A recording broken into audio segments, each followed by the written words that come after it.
Bonjour et bienvenue dans ma capsule d'information. Aujourd'hui, on va aborder le sujet d'emprunter une arme à autorisation restreinte. Pourquoi qu'on ferait ça? Ben, tout simplement, il y a plusieurs personnes qui ont abordé le sujet, tout simplement de dire on ne pourra plus faire de tir sportif, je ne peux plus me qualifier, je voulais faire mon black badge, c'est impossible. Non, il y a une solution. La solution est quand même simple, c'est de tout simplement emprunter une arme. Pour faire du tir sportif, vous allez devoir avoir au moins un 9 mm ou un 45 ACP. OK? Le 9 mm étant très très commun, souvent les tireurs sportifs vont en avoir plus qu'une à la maison. OK? Et donc, vous avez un ami qui décide de vouloir s'enligner dans le tir sportif, veut faire son black batch, mais il pourrait vous emprunter une arme à autorisation restreinte. OK? C'est sûr qu'on ne fait pas juste lui donner, tout simplement. Ça va nous prendre de la paperasse pour le faire. C'est pas tellement compliqué. Premièrement, ça nous prend une procuration.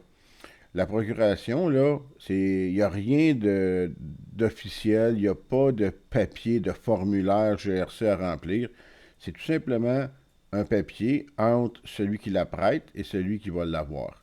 Qu'est-ce que vous allez inscrire dessus? Bien évidemment, tout ce qui peut être légal, comme un contrat, comme un peu le principe d'un contrat de location.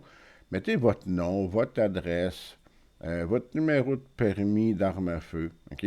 Ensuite, vous allez rentrer l'arme que vous allez prêter, le numéro de série, le numéro d'enregistrement. OK? Et vous allez signer tout ça. Et très important, il faut mettre aussi une date que je lui prête de telle date à telle date. On ne peut pas laisser ça comme vacant, comme ça, indéfiniment. Il faut mettre une date. OK? La date que vous allez mettre, ben, c'est la période que l'arme va être prêtée à cette personne-là. OK? J'ai entendu des histoires qui s'est passées en Ontario que l'arme était prêtée depuis tellement d'années que la personne est décédée. Et là, on fait quoi avec l'arme? Si la personne est décédée, je ne peux pas la mettre à mon nom, mais là, j'ai une arme qui ne m'appartient pas. OK? Ça, c'est un autre cas. OK? On n'embarquera pas là-dedans aujourd'hui. Fait que ça vous prend une procuration. Et après que la procuration soit faite, OK?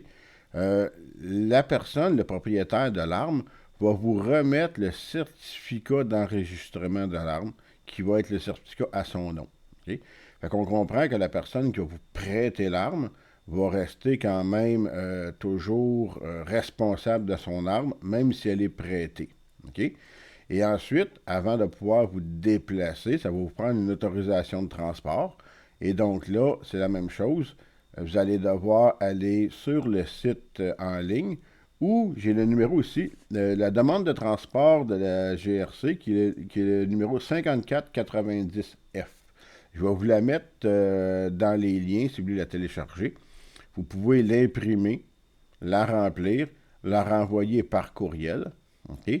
Mais vous pouvez faire exactement la même demande directement en ligne. Je vais vous mettre également le site pour aller sur le site en ligne. Vous allez devoir vous créer un compte et un partenaire de connexion ou une clé GC, quelque chose comme ça. Là.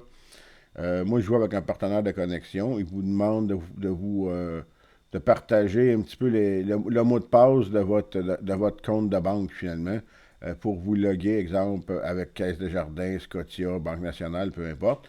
Et ça vous autorise, par la suite, à rentrer dans votre compte. Vous allez tout pouvoir faire ça en ligne. Normalement, 48 heures, vous avez une réponse. Si jamais il y a quelque chose qui n'est pas sûr, vous allez recevoir un petit courriel du bureau du contrôleur des armes à feu.